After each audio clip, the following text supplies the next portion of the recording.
Tere sõbrad! Taas on põhjust mõned oma mõtted ritta sättida ja lahti rääkida. Viimaste päevade sündmused on olnud kahtlematult sellised, nagu nad on, mis on jaganud eestikeelsed inimesed kahte kategooriasse.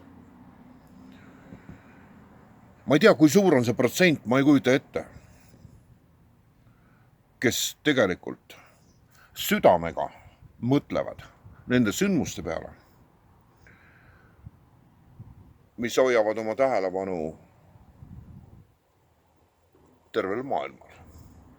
Terve maailm jälgib praegu neid sündmusi, mis leiavad aset Ukraina selles nurgas, kus nad siis toimuvad. Nõrkamiseni on 24/7 seda kujustatud, mis seal toimub. Kujustatud on seda täpselt sellisena, nagu seda kujustab siis teadupärast see jõud, kes kontrollib suuremat osa maailma meediast sellises võtmes ja sellise aktsendiga, sellise mentaliteediga. Loomulikult on olemas ka alternatiivmeedia, on olemas teine vaatenurk ja teine nägemine, mis seal tegelikult sünnib. Mina kuulun sellesse protsenti koos selle neiukesega, kes mu kõrval siin pikutab. Meie arvame teistmoodi. Miks me arvame teistmoodi? Ja ma proovin refereerida lühidalt, võimalikult lühidalt, miks me arvame kõigist nendest sündmustest teistmoodi. Ja põhjus on väga lihtne. Siin ma olen hall habe. 30 aastat tagasi, õigupoolest 31 aastat tagasi, mu habe ei olnud veel hall. Ma juba kandsin siis habet. Olin kena sirge poiss, süsimustade juustega ja musta habemega. Eks see neiukenegi, kes seal kõrval on, kellest on ainult nina nupp näha, oli samavõrd 30 aastat noorem. No oma saatusest ja sellest, kuidas tema läbis need laulva revolutsiooni aastat, tuleb pühendada erisaade, nii öelda. Aga mina ja ma usun ka sina, sellepärast, et mu tekstide jälgijad on siiski esimeses järjekorras sellest samast põlvkonnast, samast generatsioonist, kus ma isegi juba hall pead. Meie mäletame. 30 aastat on juurutatud sellist kuvandit, et me laulsime ennast vabaks. Ilus müüt. Me laulsime ennast vabaks. See on tõesti ilus müüt ja jäägu niimoodi. Ma ei kavatse seda muuta. See oli laulev revolutsioon. Aga see, mis sünnib praegu, seal Ukraina nurgas, mida jälgib terve maailm, seal ei lauldud ennast vabaks. Seal on nutetud ja palvetatud ennast vabaks. 8 aastat on see rahvas palvetanud, et nad hommikul ärkaksid ja näeksid päeva. Mitte et öössel oleks Ukraina poolelt, nende jõudude poolt, kes arvas kõigist asjadest teistmoodi, et nende jõudude poolt ei oleks sulle majja tunginud suurtükimürsk. Tollal nende kuude sees ja sellel esimesel aastal 2014 pärast Kiievi järjekordset revolutsiooni 2014–2015 on teada üks arv. Selle 1 aasta jooksul hukkub Donetskis ja Luganskis, selles 2 väikeses piirkonnas, 149 lapseealist last pommirünnakutes. Sellest arvust piisab. Kui palju neid nende aastate jooksul tsiviilelanikke seal surma sai? Tsiviilelanikke ma pean silmas. Mind ei huvita need poliitilised taustad. 149 last hukkub. Paljude nende vanemad jäävad ellu. Sest mürsud ja granaadikillud tabavad lapsi tänavatel, hoovides mängides ja nii edasi. Ma ei kavatse siin pisarat lahti kiskuda. 8 aastat on see jama seal käinud. Sellel rahval on üks monoliitne teadmine. Nad soovivad elada iseseisvas riigis, kus kohas nad võivad rääkida oma keelt, teha oma igapäevast tööd ja elada selle mentaalsuse järgi, mis valitseb nende piiri taga, selles suurriigis, mille rahvusest nad tegelikult on. Kas on nemad selles süüdi, et saatus läbi nende keeruliste protsesside, mille kõige taga on Lenini kõrvad, kes selle imeliku monstrumi nimega Ukraina NSV üldse sünnitab, meeletult suure, mitte monoliitse, vaid kokku kootud vastu inimeste vaba tahet väga paljudest erinevatest rahvastest, mis on selge, et meelevaldselt kokku pandud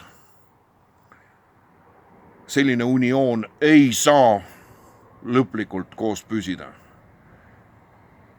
Ja nii edasi, ja nii edasi, ja nii edasi. Seda ekskurssi võib pidada pikalt. Selle ekskurssi on väga hästi kokku võtnud meedias tegelikult. See on muideks maailmas praegu postitus ehk videomaterjal, mis balansseerib enim vaadatud video näol. See on tõlgitud kõikvõimalikesse maailmakeeltesse. See on Venemaa presidendi Vladimir Vladimirovitš Putini pöördumine maailma ja esimeses järjekorras muidugi oma rahva poole.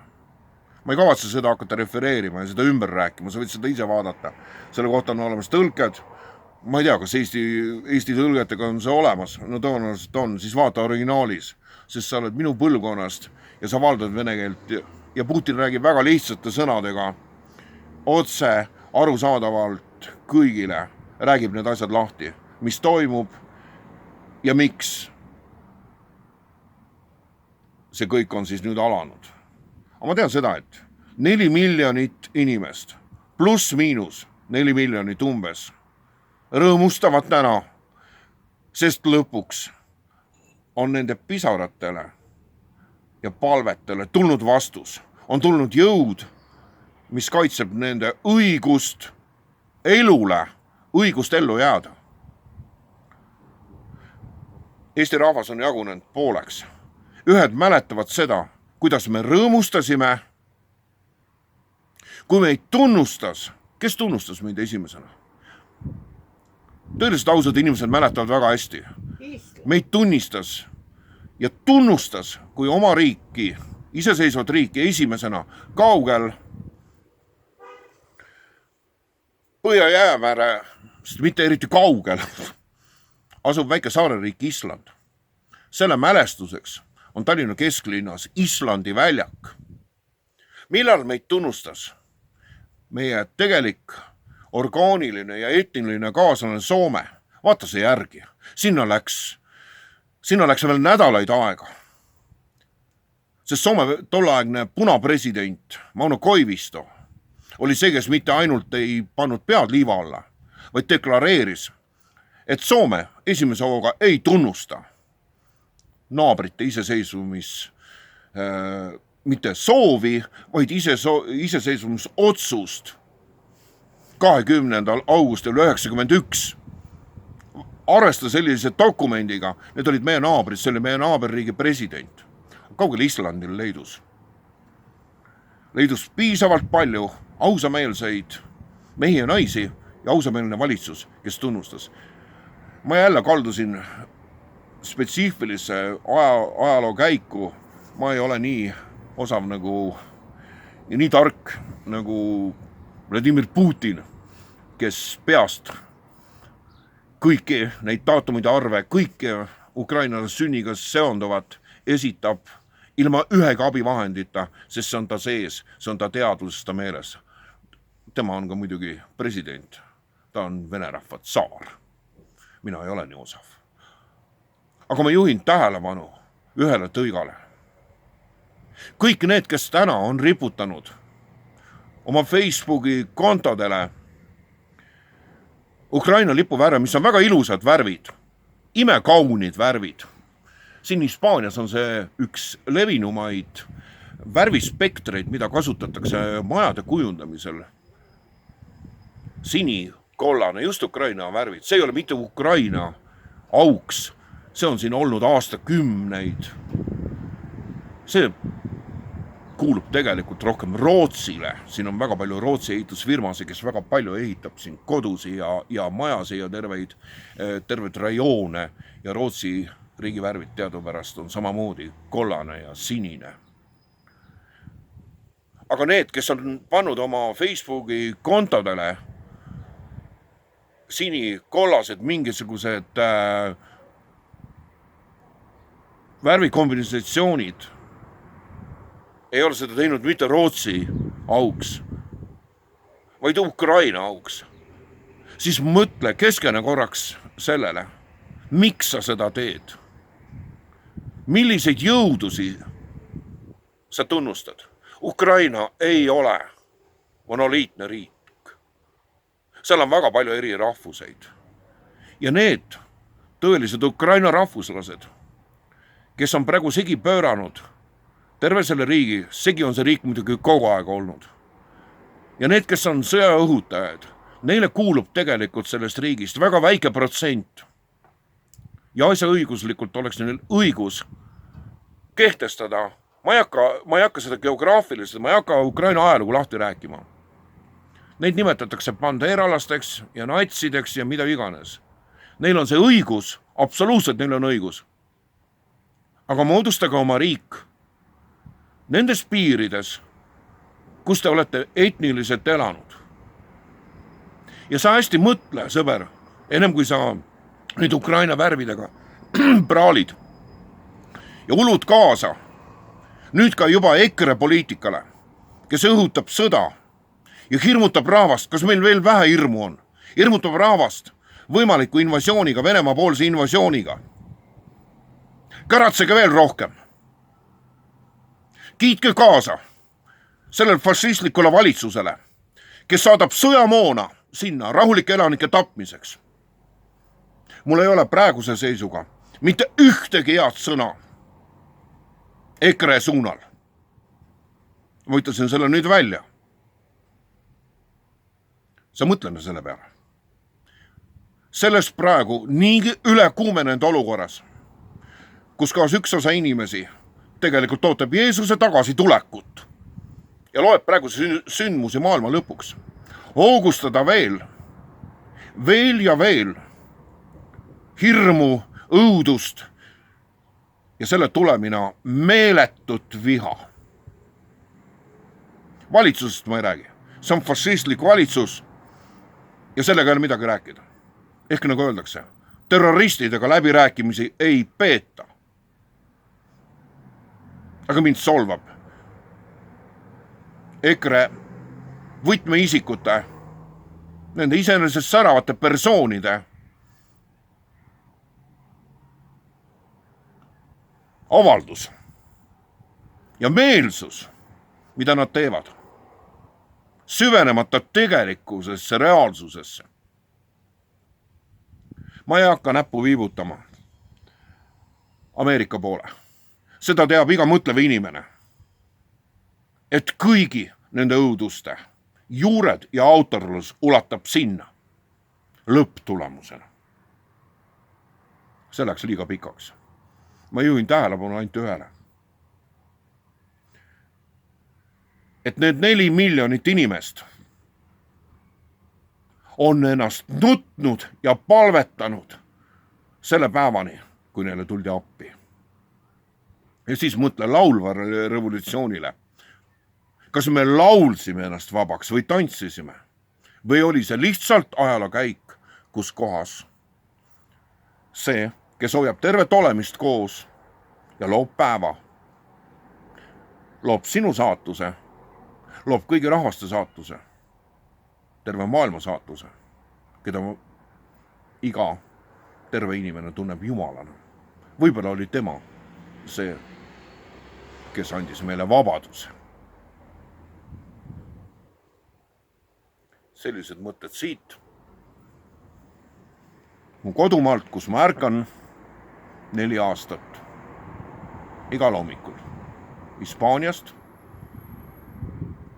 kus ma elan sellepärast, et mul ei olnud enam kohta Eesti Isamaal. Ma lahkusin sealt nuttes ja olen siit kodu leidnud. Ja näitan selle neiu nina, kellega meil täna täitub 4 aastat meie kohtumisest. Eesti Vabariigi 100. sünnipäeval siin, mida me väikse karjukesega tähistasime selle väikse Eesti kogukonnaga ja meie kohtumise aluseks ja põhjuseks sai see, et saatuse tahtel olin ma üks selle koosoleku või selle tähtsa sündmuse Eesti 100 organisaatoritest ja minu kindel soov oli see, et see koosviibimine algaks meie isa palvega ja kui ma selle esitasin, siis Seia tundis mu ära, kes ma olen. Sellest päevast saadik oleme me koos. Nagu sa nägid, ei olnud mul peas mitte ühtegi mõtet, mis seondus Eesti riigi sünnipäevaga. Seosed, mõtted, võrdumid olid seotud hoopis muude sündmustega. Aga ma olen eestlane. Ma räägin kuni viimase hingetõmbeni emakeelena eesti keelt. Ja minus on täpselt nii palju eestlast, isamaalast ja patriooti, kui on. Ja seda ei otsusta Leo Kunnas oma eilse avaldusega, mis ilmus saatanalikus meedias suurte tähtedega. Leo Kunnas, sina ei otsusta, kui palju olen mina eestimeelne ja kui palju on minu mõttekaaslased eestimeelsed. Sina, Sõjard, ei otsusta seda, neetud kindrali nässakas. Ma ei soovi sulle õnne Eesti sünnipäeva puhul. Lapsetapja. Aga sulle, kes sa mu mõtteid mõistad, soovin ma sulle meelekindlust ja tervet mõistust näha, mis meie ümber sünnib, tervet mõistust hinnata lähiajaloo käiku ja asetada ausalt meie rahva saatus sellesse kontseptsiooni, mis seondub praegu nende sündmustega seal, mida terve maailm jälgib. Ja vabanemist hirmust, mida külvatakse praegu ja sellest meeletust Vene vihast, mis ühel hetkel paneb meie Vene kogukonna, meie kaasmaalaste, eestimaalaste, kelle emakeeleks on vene keel, kannatuse katkema. Sellised mõtted. Peame vastu.